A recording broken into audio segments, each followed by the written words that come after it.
topic today is shamanism, and I focus more on the shaman's roles in the community and the different types of jobs they did and how they did it. So, what are shamans? Shamans are actually religious specialists that help people. Shamans could be any gender, and some of them are even transgender or non gender conforming.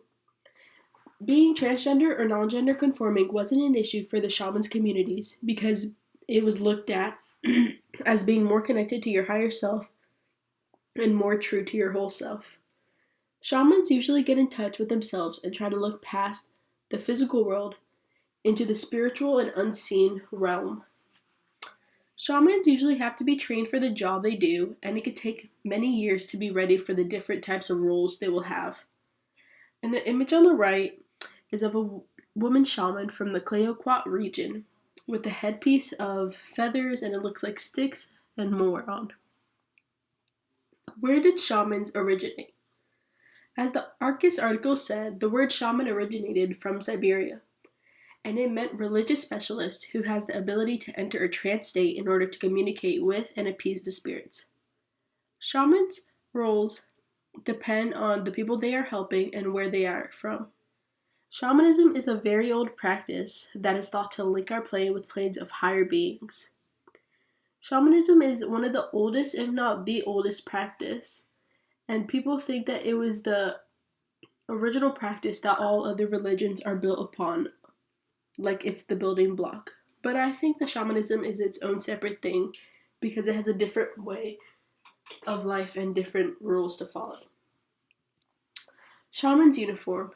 In the Britannica article, it said that shamans usually wear something that could resemble animals. Depending on where the shaman was, decided what type of outfit they wear. Shamans in Siberia wouldn't necessarily wear the same things as shamans in Asia because there are different temperatures and different types of rituals they do. A lot of their outfits could consist of fur, leather, bones, and other things. The image on top is actually from an Inuit Ungakuk shaman's coat that is made out of reindeer or caribou. The coat has a lot of intricate designs on it with a lot of like leather and fur, as you can see, and it is made out of like heavy duty material because the climate is colder there. Shamans' beliefs. As the book stated, they believe everything is connected to each other and that everything has an anima. Shamans think that our energies are webbed together like a spider web and they're all connected. Shamans try to get to a higher state of consciousness either by taking drugs or meditating. Meditating is something they do multiple times a day and helps them to achieve the higher state of consciousness they want. This ritual is called Kamlani.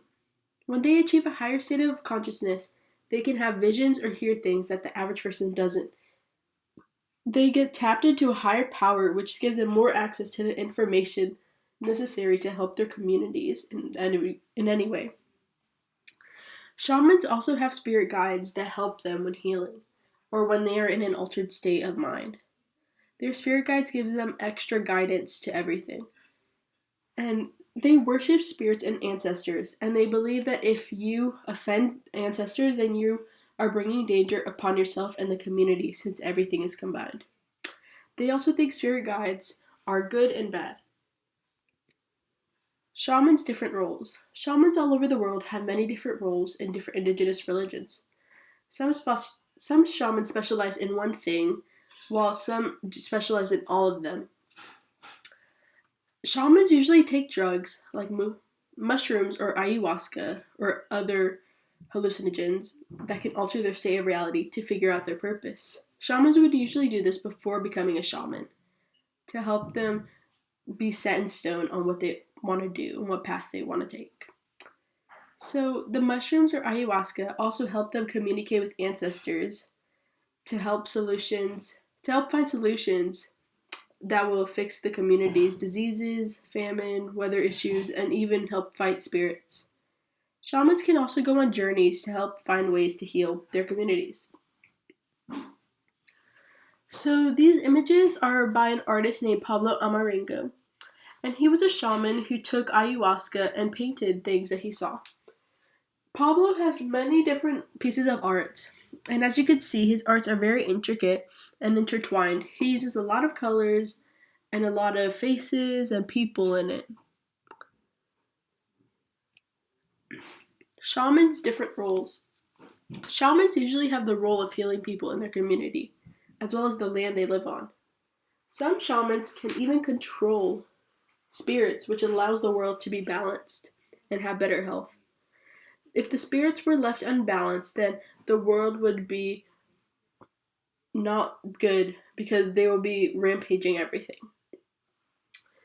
Some shamans even domesticate or help guide the spirits over to the other side. They are the link that helps control everything, and without them, we wouldn't have a way to help remain or restore the relationship between everything created, the world, and the spirits. How shamans heal. As the Shaman Link article said, shamans think the root of all of our problems are our energies being off balance or having lost power. They think that if you're having a physical issue, then it is actually something deep down in you that's wrong. They think it's your spirituality or your energy being off. To heal this, they might try to balance the power and remove energies that don't serve you. And this is called shamanic extraction. Removing these energies not only balance the people but also the community, since everything is intertwined and connected to each other. Shamans also use healing ceremonies, plant medicines, and many other techniques to help heal the people of their community. They don't only just help to heal people, but they also heal the land that they use. Shamans are very effective when they are connected to their spirits. This image is a shaman trying to awaken an ancient Siberian spirit inside of a man. Rituals and ceremonies shamans do. Shamans have many rituals and ceremonies for different types of things. They use healing ceremonies, plant medicines, etc. to help heal the people. Shamans discovered the healing properties of plants and have continued to use their knowledge to help people in the community. Shamans also lead burial rituals, healing rituals, purification rituals, rite of passage rituals, and many more. They even have rituals which involve fire.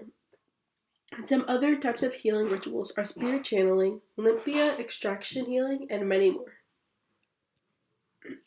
So the images on the right are of various tools that shamans from around the world use, while the image on the left is of a shaman dressed in his attire with a drum at a fire ceremony. Rituals and ceremonies shamans do. Spirit channeling is when a spirit takes over the shaman's body to better help the client. Limpia is when a person's energy and aura is cleansed, and extraction healing is when energies that are hindering a client are removed and sent back to the giver. Shamans also do an animal retrieval, which is when they help you get more in touch and connected to your animal spirit guides. So this is an image from a video of a shaman doing a ceremony in which he is using the drum, which is a very well-known and important tool for all the shamans.